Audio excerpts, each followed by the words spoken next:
How did you see the fight going, and what are your feelings after the fight? I mean, going into the fight, watching Avni, I knew he was very open, and I knew I would capitalize on that. Very strong, tough. You know, I did land some, some strong shots early on that he held on to.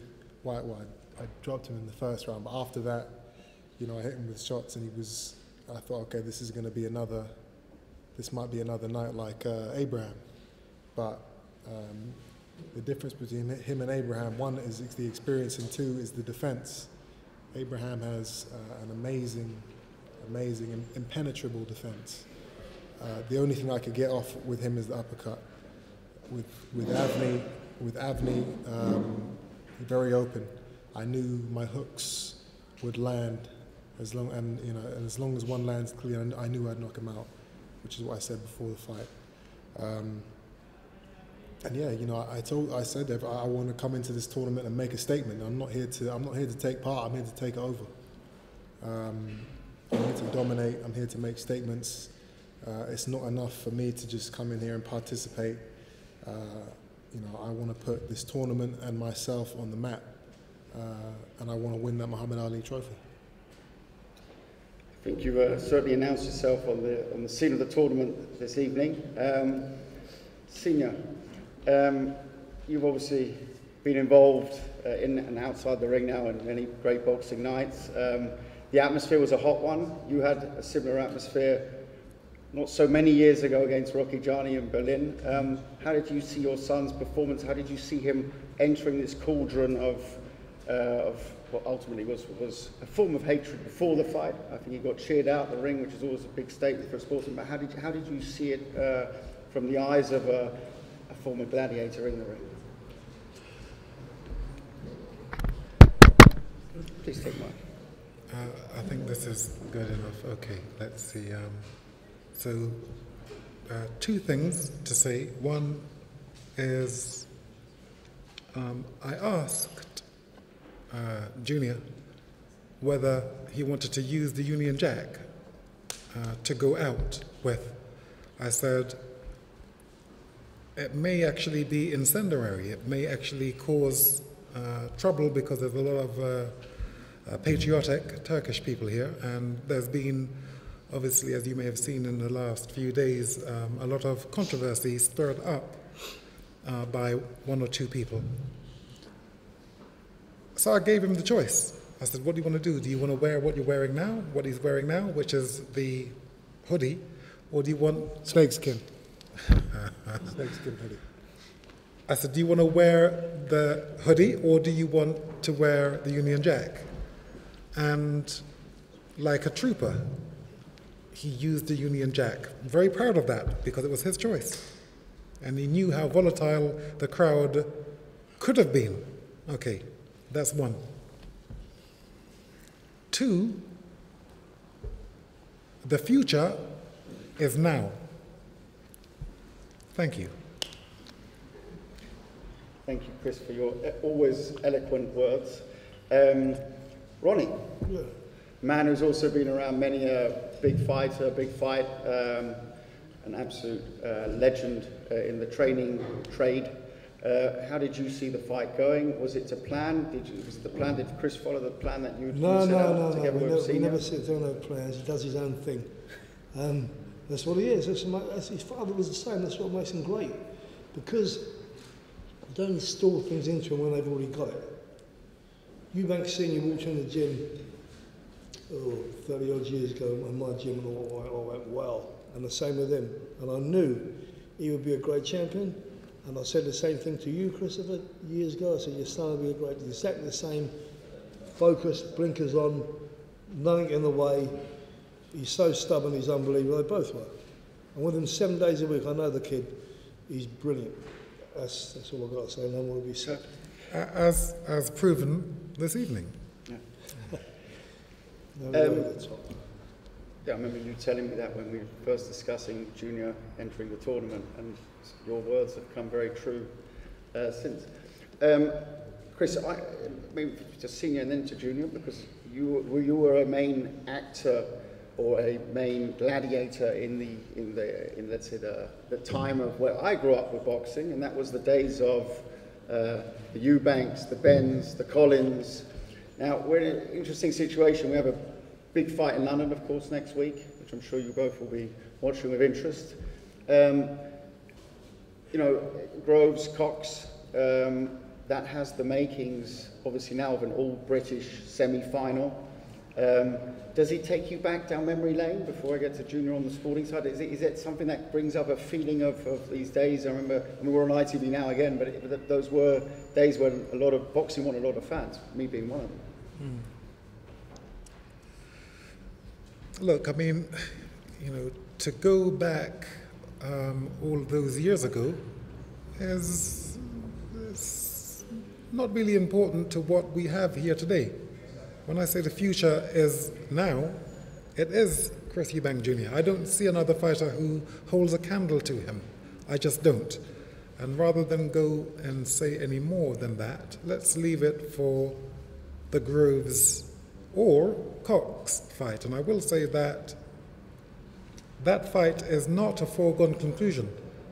Jamie Cox is a dangerous fighter. Junior, you're obviously in the household growing up. You know, is it special to you to be involved in this all British semi-final, which ultimately will be for a place in the final of the Muhammad Ali Trophy, the first season? You know, is that something that you think about? Maybe your father's accomplishment. Is it someone that who would you pick for next weekend? Is there something you'd want to say to them this evening? I said it after the fight. Me and Groves have a history, a rivalry, and you know the public have been demanding that fight for a number of years now. It's never happened, but now we are at the stage now where it can happen in January, and as long as he does what he's supposed to do in the ring against Jamie, then you know the fans are going to get a super fight, a British super fight in England, and that is, you know, that's what I've been chasing for a long time now. Those are the fights that I get really excited for. ITV pay-per-view will be on. So yeah, you know, we've got this brand new platform in ITV and pay-per-view, and that, you know, if anyone wasn't happy about paying for a fight, which nobody ever is, that fight, Groves, that is a pay-per-view fight, 100%. I've done my job. It's his turn to do his. I'll be there watching closely on next Saturday, and you know, I mean, may the best man win. But in my opinion, he should get through it. Chris Jr., the journalist is asking whether you think that this very impressive victory in the third round, whether you feel that takes you out of your father's shadow. I don't know why people keep bringing that up. It's not even in my mind, being in my father's shadow. I'm doing this for me. You know, the moment I step into the ring, there is no shadow. It's Chris Eubank Jr. And you know, I've performed, I've won, I've entertained enough now, to separate myself from my father. Obviously, he was a great champion in his day. But this is my day now. It's the next generation. There is no shadow. It's just me. Okay. Any other questions? In English, of course. No. Declan, you can do it in English. We understand English. Chris, do you think that was the best performance of your career? No. It was nice. It wasn't the best. Spectacular. But you know, I don't believe I was in the ring long enough for it to be my best performance. You know, I've had some real. I mean, it was a spectacular fight, but I feel like it was over too quickly. For me, I mean, me personally, I like a fight where you get to really see both fighters box and go through it. That didn't happen. Obviously, I'm very happy with the performance, but I wouldn't say it's one of my best. You seem to feed off the crowd hostility at the weigh-in tonight. Is that how you felt? How was it going through that? How did it compare to what the Billy Joe Saunders fight, or was it similar sort of? No comparison there. Fighting in front of 15,000 gypsies who are all rooting for Billy Joe Saunders is not, you can't top that. And once you've been through something like that, this is, it's not a walk in the park, but it's not anything that I was really fazed by. I've been the bad guy on a number of occasions throughout my career, and it's not an issue to me.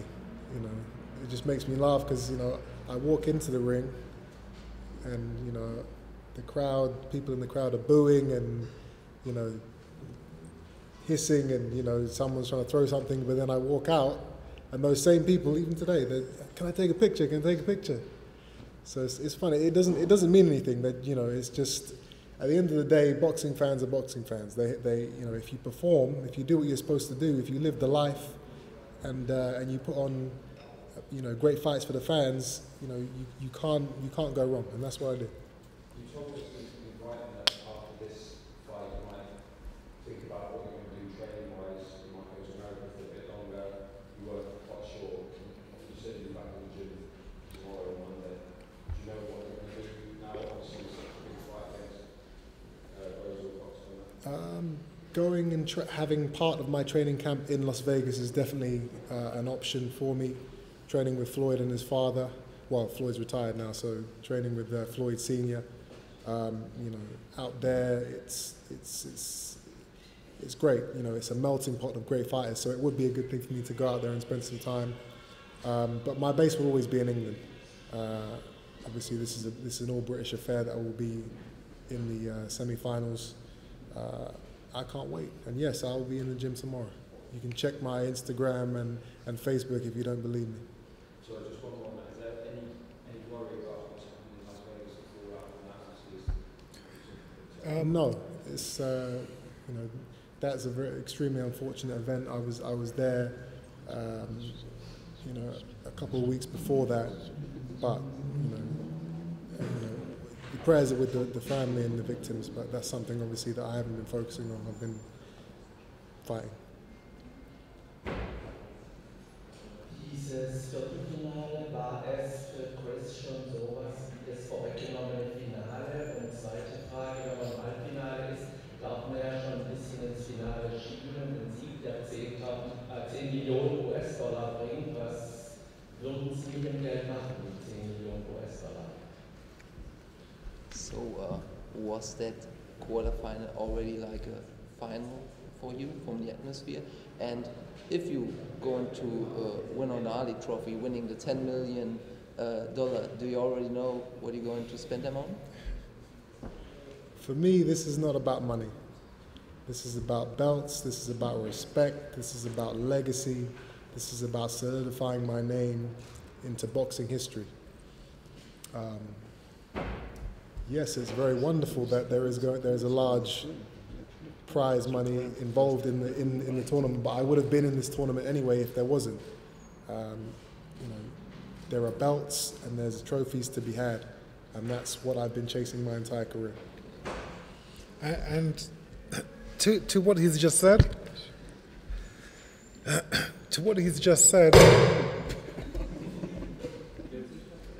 Too strong for my own good. The reason I've said, and I've been polite, and really I'm trying to explain to the fighters, the competitors, the reason Junior is in a different league is because he's been parented correctly. So, a lot of people think it's about the money. The money is important, but this is about, as I've told him from he was in his young teens, you're protecting, you're custodian of my father's name. So that is what makes Junior a great fighter in my view. And as I've said over the last year and a half, he is a great fighter. He just hasn't proved it yet. But I think you're beginning to get the essence of what I've been perceiving. It's not about the money. The money is good. It's great. But being custodian of my father's name and building this brand of trust and honesty and grit, and being fierce and loving what we do, that's what Team Eubank is. And I'm grateful to my son.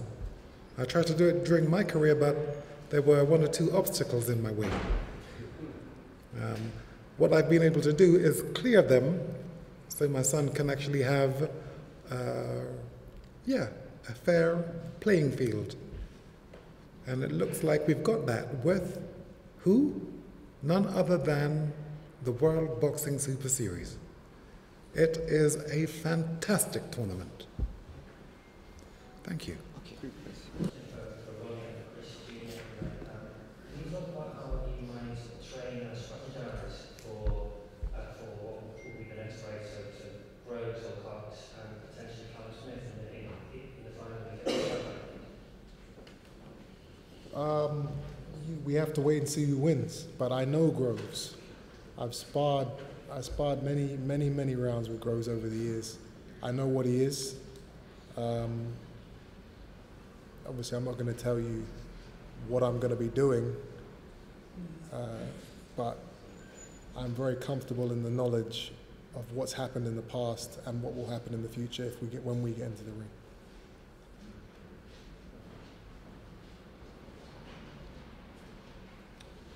Any further questions? So, we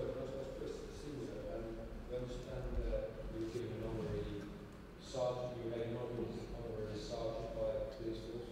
Just tell us what that was like, how that happened. With respect, I'd rather actually talk about that another time because this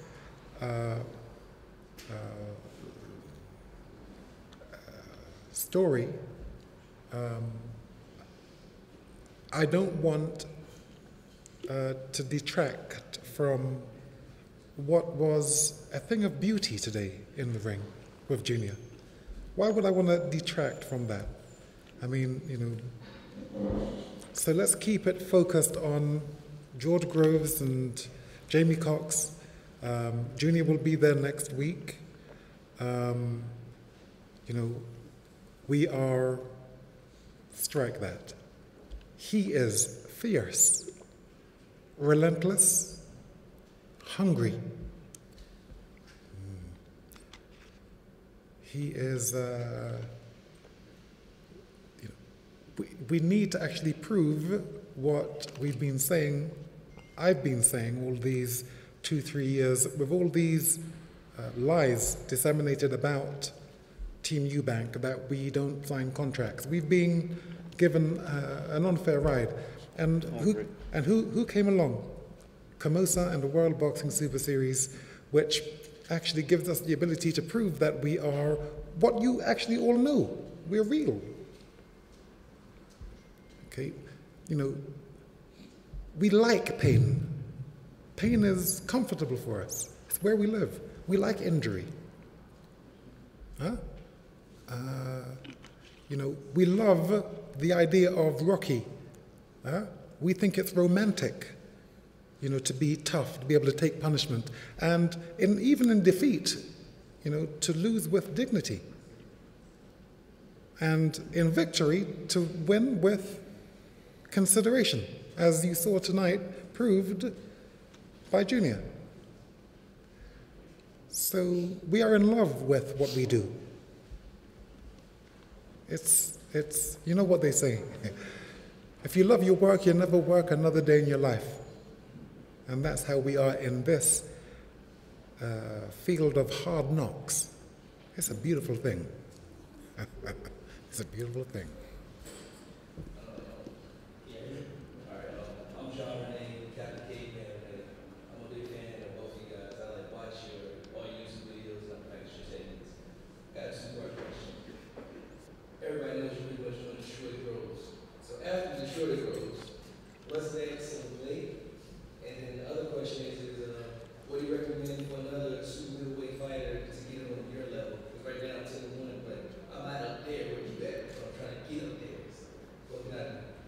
Okay, well, we'll start with the first part. You know, after Groves, I'm fighting in the final. So whoever that may be, again, it'll be a hell of a fight. A lot of people say, I think the bookies have got Callum Smith to be the favourite, which is funny to me. But you know, if it is him in the final, then great. To me, it really doesn't matter. Groves is the one with the belt. He's the most important fight for me in this tournament. After that, after I get that belt, it doesn't matter who I fight. In terms of you and the advice I would give, how old are you? See, that's a tough age, man. You know, it's I'm 40. How long have you been boxing for?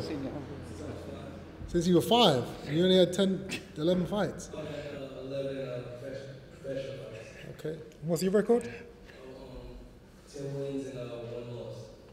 Well, with that, I mean, you know, the only thing I can say is what I do, which is just you live the life. You know, you're in the gym every day, but it's not just what you do in the gym; it's what you do outside of the gym. It's the mentality. You got to be a warrior. You got to be a fighter in all aspects of life.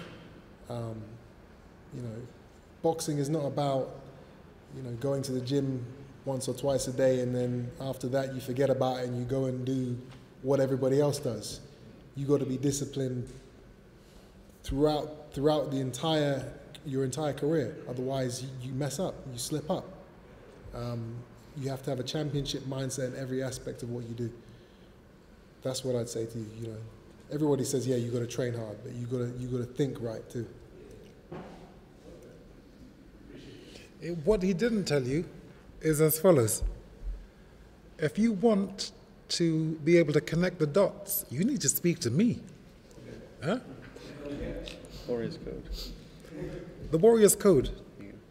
But rather than talk about that, because it probably isn't the right... it is amazing, though. It is amazing. It may be amazing still. I mean, I think the short answer is that you need to be talking to someone who's been there, lived it, understands the pain, understands the hurt, and appreciates it. All the negatives, all the hurt, all the times you've been misdirected, I appreciate all of them. Why? Because no one's going to do what they did to me, to my son. So if I was talking to you, I'd be giving you the same type of advice, which is why I say, you know, fighters, you keep on listening to people who don't know what this is. They just don't know. The trainers, the managers, the promoters, they don't know what this is. To them, it's something to do with money. To someone like this, I've been there. This is about a way of life. As Junior just said, it's a way of life. So if you want to actually progress, you need to find and search out someone like myself. And there are very few of us around who can articulate these perceptions. There you are. As a second step, I'd recommend a good promoter.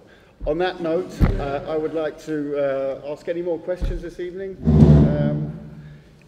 I'd like to close with saying congratulations, Chris, on this stellar performance. I'm trying to find the right one word to describe it, but it was spectacular. Thank you for the media for turning out and supporting us during the week. We look forward to London next week, starting with the press training on Tuesday from London, and wish you all a safe journey home. All the best.